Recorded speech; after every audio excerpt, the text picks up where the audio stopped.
Hey, it's Anna from The Last Stitch. It's wrap dress time, and what that means is that I am trying to make a real wrap dress inspired by the proper Diane Von Furstenberg wrap dresses, and I have actually been snooping around in stores trying the real deal on and also looking at the inside seam to try to figure out the various construction methods. And well, that's what I'm going to do right now, and I would love if you want to follow me along on this journey to make a real wrap dress, and well, hopefully by the end of it we will have a dress and not a mess, so let's go! I couldn't find the perfect wrap dress pattern that was exactly like the Diane Von Furstenberg dress pattern, so I will mix two different patterns, and the first one is a classic. It's Butterick B5030. It's a wrap dress that has a waist seam, it has dots at the waist. There are a couple of different versions of it, and you can also get it with color. And as you can see, it is quite wide, the skirt is quite wide, and it's too wide for my liking. And also, if you look closely, you can see that the sleeves are very roomy, and if you compare those to the real Diane Von Furstenberg dresses, those sleeves sit much tighter, and I prefer that to the sort of big boxy look. Then I will mix in a few things from this. This is the Danish pattern company Onion, and they have also done a wrap dress, and I've actually sewn this before a couple of years ago. And this one is actually much more similar to the real Diane Von Furstenberg wrap dresses because it's one piece, it doesn't have a waist seam, it has a band here, and it has a more straight line and isn't as wide, and also it's much more tight fitting around the shoulder and the sleeves, and I much prefer the fit of this one compared to this one, which I find is too baggy. So I will use the sleeves and the shoulder seam and the darts from this one. So it will be a bit of a Frankenpat situation here, and I have actually done a big list here, and it keeps on expanding all the changes I need to do.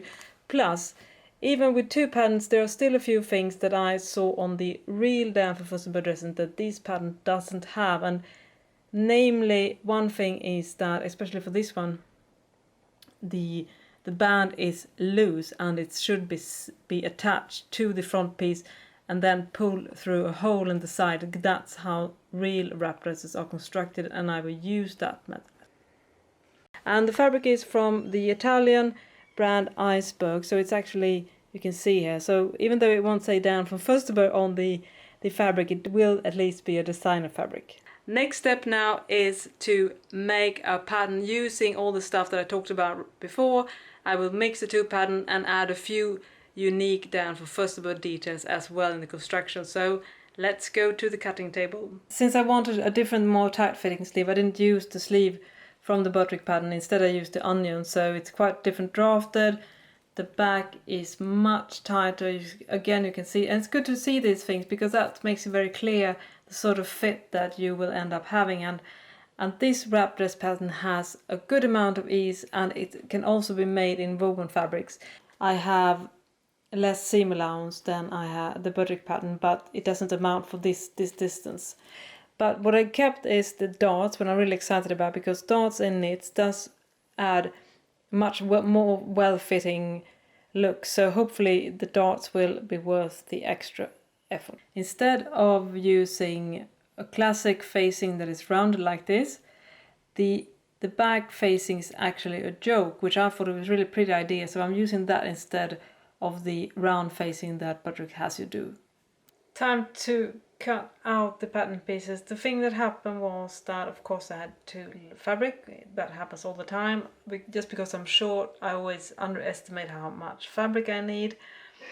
So now I have spent like an hour trying to figure out how I should squeeze it all in, and I also had to shorten the skirt a bit just to make sure that it will fit in. And as you can see, I am only cutting single layer, and I do that in order to make sure that the pattern on the fabric will align. Now let's talk about interfacing in those Diane Von Furstenberg dresses. When I checked out them in stores, all the facings were interfaced with a two-way knit fusible interfacing, and I would say that it was quite firm. It wasn't super stretchy, and I have two different knit interfacings at home. One that is really stretchy in all directions, and one that only has stretch in one direction is stiff in the other. So neither of these are exactly the same as the interfacing in the DVF dresses, but I figure I should mix the two, so I will use the more stable one for the cuffs, and then I will cut it on the diagonal to get a bit more stretch when I am interfacing the bodice. And then for the skirt, which has to flow quite well, I will use the softer all direction stretch interfacing. And what we're going to do now is to use the press template, and if you haven't used this before, I highly recommend that you get one. It's the most simple thing to make, and it costs absolutely nothing. What it is that it will help you when ironing, so you get a really crisp, sharp edge. So I have just drafted a line 6 millimeters from the edge, that is 1/4 of an inch, and then I just press the interfacing on that towards that line, and all that will help me get a really good edge that I can use then when I am top stitching, because the facing on the Diane Von Furstenberg dresses were pressed inwards and then top stitch, so there's no visible edge and no overcasting, it's just turn and stitch. So that's what I'm using the press template for, to make that as easy as possible. And I'm using the same method for the cuffs, because the cuffs are actually turned inwards and top stitch on the inside, so the assembly is quite similar to what you would do with a woven cuff, and that hence why it's so important that you interface the cuffs as well. And I always interface the inside of the cuff, not the outside, because it's kind of tricky to interface knit fabrics on both sides, because when you stretch out they might distort the interfacing, so I always like to leave the upper layer of the fabric not interfaced. Alright, this was the first tricky part. The interfacing on the Diane Von Furstenberg dresses was actually a joke and not just a round interfacing in the neckline. I think that is a really beautiful detail, and the trick is that it's attached both at the shoulder seam and also in the sleeve seam. So it's attached in 2 different places, which hopefully will prevent it from being as floppy. And all this is a bit tricky because you have to sew all the pieces together. I suppose the real time they sew all the pieces together in one seam, but I first sew the shoulder seam and then I turned and attached the front and the back facing, so you can see it looks like this. The thing is that you have to be super careful that every interfacing is absolutely flat, because what happened was that I managed to tug the interfacing a bit too much, so it didn't lie flat. So you have to check all these things when you're doing this kind of closed seam solution. Alright, so I had my first hiccup. What happened was that, as I said, I tried to mix 2 different patterns together. That can be a good thing and a bad thing. Now it was a bad thing because I messed up the sleeve draft by trying to mix these pieces, because I can't use the Butterick sleeves because they are big, and Butterick is guilty of putting so much ease in knit patterns. There should be no ease in knit patterns. Onion, on the other hand, they have no ease in the knit patterns, which is awesome, but what they do instead, which is super weird, is that they have the exact same sleeve draft from the front and the back, so it's identical, so the sleeve is mirrored, which I don't believe in, but unfortunately a lot of Scandinavian knit patterns have this tendency. I don't know why. I have not been as successful with this, but anyways, I tried to mix the two, and 2 basically bad sleeve drafts. I tried to mix them together, and the result, well, that was bad. As the main thing is that the front sleeve was too big, so it sort of got a lot of fabrics going on.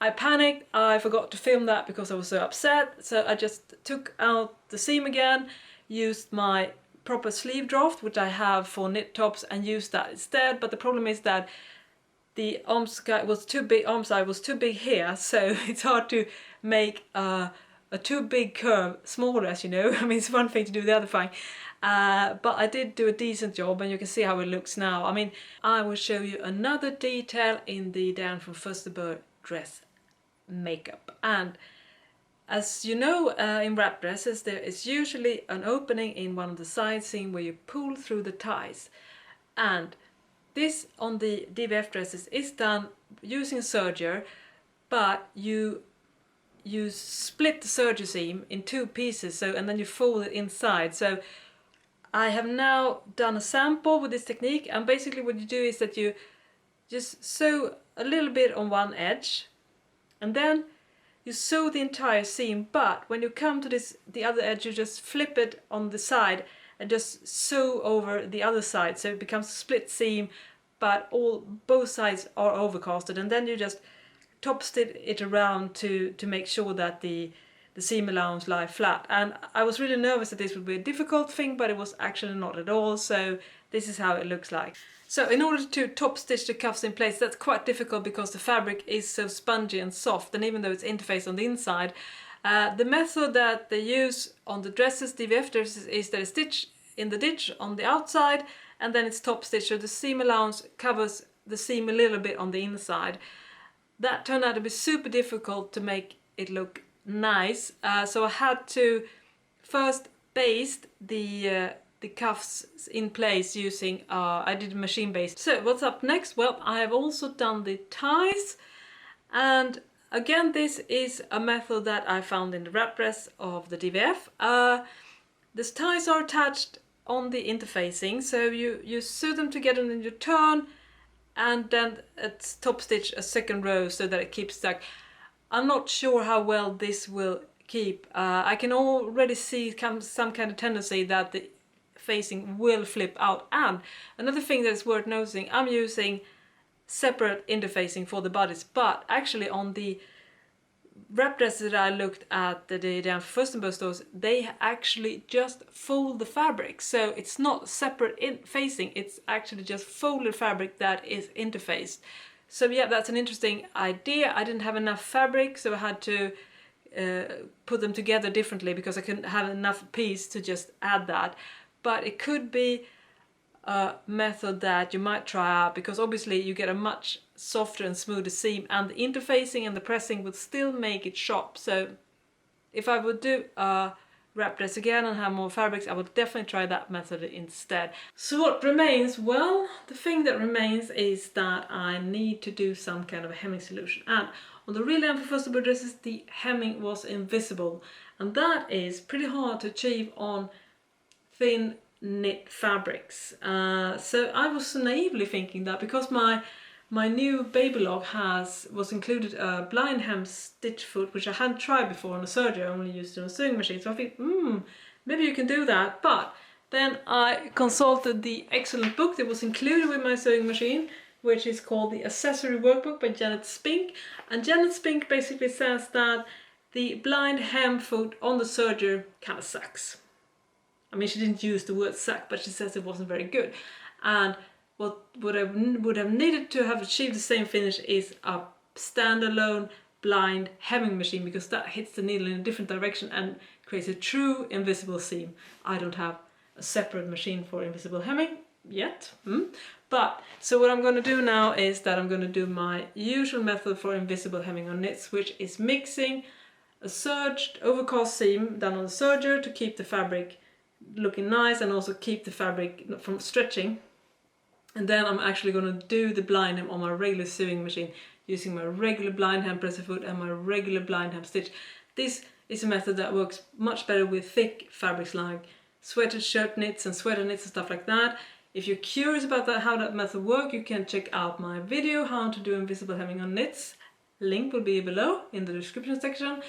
But it doesn't really work on lycra jerseys, especially if you want it to be truly invisible. But of two things, I figure I know how to do that. I'm very used to doing it, and I know probably I will achieve at least better result than using the blind hem foot on the serger, which when I saw the photos I realized it's a big stitch. It's not a real dot, it's a big stitch. So if you have a fluffy fabric, it's alright, but not on this, especially because it has like 5 different colors, so I can't use much matching thread either. So I'm going to go for black and hope that the black dots won't be too visible on the other colors. Dress is done. Yeah. Well, if you want to know how the hemming went, well, it didn't turn out invisible. No surprises there because, well, you can't really do invisible hemming on lycra jerseys like this one. I will say though that it looks quite alright. There are some small black dots here and there, and I couldn't really avoid that. I obviously have to pay for one of those amazing blind hem stitch machines, but that won't happen in the near future.